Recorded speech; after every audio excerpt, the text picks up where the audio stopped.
In June 2010, a retired fire marshal is found dead in his house in Prichard, Alabama. There is no electricity. There is no running water. He had worked his whole career for this city, and he had a pension that was supposed to carry him through exactly this part of his life, the part where the work is done and the promise is supposed to pay off. But 9 months earlier, the checks stopped. Not reduced, not delayed, stopped. He was one of about 150 retired city workers whose pensions simply ended one September morning because the fund had run dry. According to a neighbor, he was too proud to ask anyone for help. By early the next year, he would not be the only one to die waiting for money that was never coming. And here is the detail that turns this from a tragedy into something worse.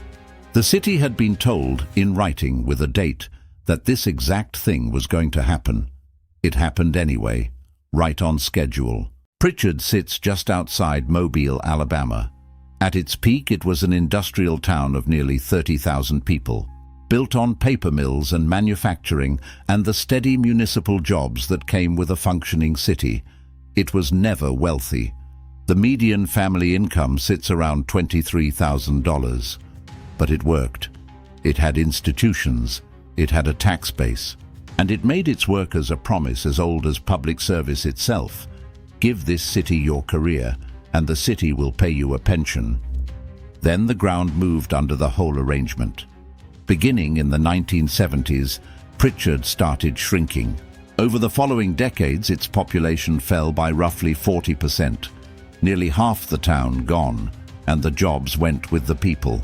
Through the 1980s and 1990s, two of the largest employers anchoring the area, Scott Paper and International Paper, shut their doors.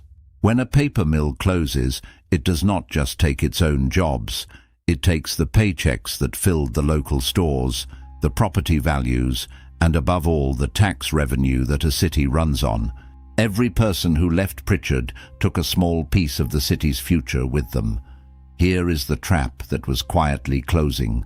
The city that had made the pension promise was getting smaller and poorer every single year. But the promise itself did not shrink.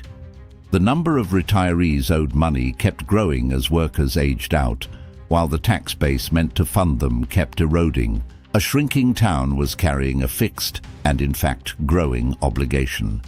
The arithmetic only pointed one direction. And the people on the other end of that promise were not executives with other options. They were the retired police captains and fire dispatchers of a working-class town, median age around 76. Many were too young to draw Social Security or had worked too long in city jobs that left the municipal pension as their main retirement income. For a lot of them, this pension was not extra. It was the money. It was how they planned to eat, keep the lights on, and stay in their homes. They had paid into it out of every paycheck for decades, trusting the promise the way you trust something backed by a government. That fund was about to become one of the most closely studied failures in the country. The mechanism that destroyed these pensions has a deliberately boring name: underfunding. But watch how it actually works, because it is one of the quietest financial weapons there is, and it is running right now in places far larger than Prichard. A pension is a promise made today and paid decades into the future. To keep it, money has to be set aside now, steadily every year, and invested, so that when the worker finalmente retires, there is enough in the reservoir to pay them for the rest of their life. That system depends on two disciplines. First, you have to put in enough money consistently for years. Second, you cannot promise more than you are funding. Break either one and the reservoir drains, slowly and invisibly, behind a promise that still looks solid on paper. Prichard broke both. On the promising side, over the years, the Alabama state legislature repeatedly sweetened the benefits of Prichard's municipal pension, made the promises bigger, more generous payouts, better terms. But, and this is the whole story in one sentence, it did this without providing the money to pay for the richer promises, bigger commitments, no bigger funding. But And this is the whole story. It did this without providing the money to pay for them. Bigger commitments, no bigger funding.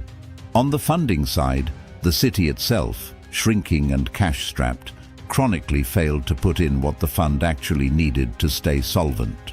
So the gap between what was promised and what was funded widened year after year, and crucially, none of this was visible to the retirees.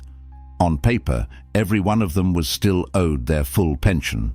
In reality, the water behind the dam was disappearing. Now here is what separates Prichard from an ordinary collapse, from a private company that fails overnight and blindsides everyone. Prichard was warned, explicitly, in writing, more than once. In 2004, an actuarial review, a formal assessment by financial professionals whose entire job is to measure exactly this, flagged that the continuous underfunding had created a real risk of default. In plain language, keep this up and the money runs out. That warning came years before the failure. Then it got specific. In 2008, a letter went directly to the mayor and the members of the city council. It did not speak in vague cautions. It said the pension fund would run out of money in July of 2009, a date. The chairman of the pension board, City Councilman Troy Ephraim, later described that letter with a bluntness that is almost hard to listen to. The math, he said, was simple. The letter was telling them something needed to be done, and needed to be done immediately. And then, in his own words, no real efforts were made.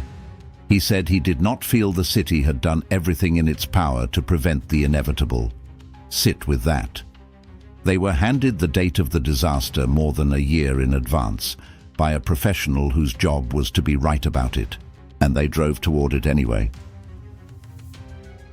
There is no embezzler in this story. No one loaded the pension fund into a suitcase and disappeared, and that is precisely what makes Prichard so unsettling and so important as a warning. The damage was done by decisions, and by the absence of decisions, nearly all of them made in the open. Follow the timeline, because the timeline is the indictment. For years, benefits were promised beyond what anyone was funding. The legislature enriching the plan, the city failing to feed it. By 2004, the warning was formal and documented. By 2008, the warning had a date attached, July 2009. That is more than a year of notice in writing that the fund would fail, with a professional stating the failure was a near certainty absent action. In that year plus, the record shows no serious rescue effort. Nothing changed. Right on schedule in 2009, the fund ran dry. And then Prichard did something that pension experts said, on the record, they had never seen a government do before. In September 2009, it simply stopped sending the monthly pension checks to its roughly 150 retirees. This was not a legal gray area, and it was not a reduction. Alabama state law required the city to pay those promised benefits in full. Prichard broke that law openly, saying it had no money to spare. A month later, in October 2009, the city filed for bankruptcy, and here the record moves from negligence to something the city's own official put on the record. Asked directly whether the bankruptcy filing was a deliberate attempt to stall, to avoid solving the pension problem, Councilman Ephraim answered, yes, absolutely. The bankruptcy was, in part, a strategy to try to shed the city's obligation to its own retirees. And this was not even the first time. Prichard had filed for bankruptcy once before, back in 1999, under the weight of these same pension costs. This was a slow-motion failure the city had already stumbled through once and still did not fix. In August 2010, a federal bankruptcy judge named William Schulman threw the case out, ruling that Prichard was not even eligible for Chapter 9 bankruptcy under Alabama law. The escape hatch the city reached for was welded shut, and by the middle of 2010, the dedicated pension fund held only about $500,000. against obligations vastly, impossibly larger. While the lawyers argued, the retirees lived the consequences. Nettie Banks, a 68-year-old retired police and fire dispatcher, filed for personal bankruptcy.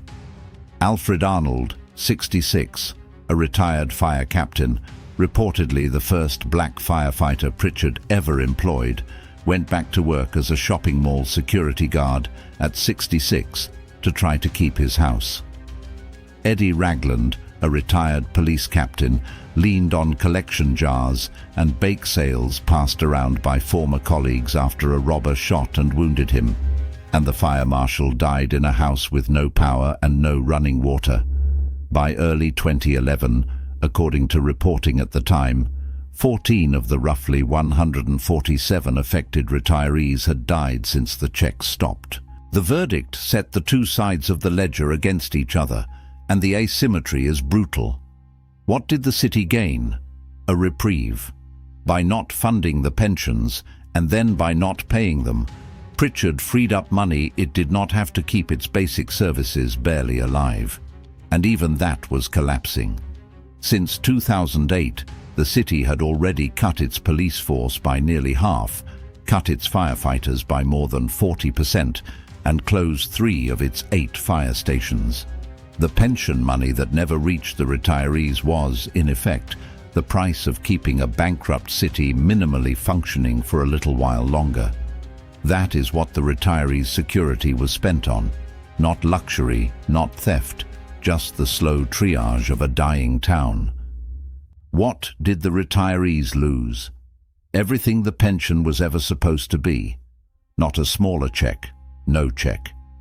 People in their 70s who had done nothing wrong, who had paid in faithfully for decades, were told the promise was simply gone and were left to bake sales, personal bankruptcy, security guard shifts, and in the worst cases, death in poverty in homes with the utilities shut off. And the legal reckoning delivered almost nothing. No one was prosecuted because chronic underfunding and overpromising were not crimes. The city had broken the state law requiring it to pay, but you cannot extract pension money from a treasury that is genuinely empty, and a court cannot conjure a fund that has been drained for 20 years. The courts would not even permit the bankruptcy the city tried to hide inside, so the retirees were pushed into mediation, fighting for fractions of what they were owed, years after they should simply have been allowed to retire in peace. The promise had been made by institutions, a city, a state legislature, a pension board. When it broke, there was no institution left with either the money or the will to answer for it. Prichard belongs to the same family as the cases before it, and it delivers the most uncomfortable lesson of the 3. A pension is only as real as the money actually set aside to pay it. A promise on paper, no matter how generous, no matter how legally binding, cannot feed a retiree if the reservoir behind it is empty. And notice what the failure was not. It was not secrecy. Prichard did not hide its problem in offshore shell companies or falsified books. It was warned on the record, with a date circled on the calendar. The failure was the gap between a promise and the funding for it, a gap everyone could see and no one closed in time. Sometimes the most destructive financial weapon isn't a lie. It's a truth that everyone agrees to ignore until it's too late. And this is exactly why the experts did not treat Prichard as a freak accident in one unlucky town. They treated it as a preview. When the story broke nationally, a former city attorney said it plainly: "Prichard is the future." Another official framed it with an image that should stay with you. "We are all on the same conveyor belt, and Prichard is just a little further down the road." Cities and states across the country carry the same structural gap, far larger in absolute dollars, between the pensions they have promised and the money they have actually set aside. Prichard's distinction was not that it was uniquely reckless. It was simply small enough and poor enough to run out first. The others are further back on the same belt, moving in the same direction, watching a town in Alabama show them where it ends. Next on paper trail, a company that promised its workers a fortune in stock and quietly turned their entire retirement into shares of the very company that was lying to them.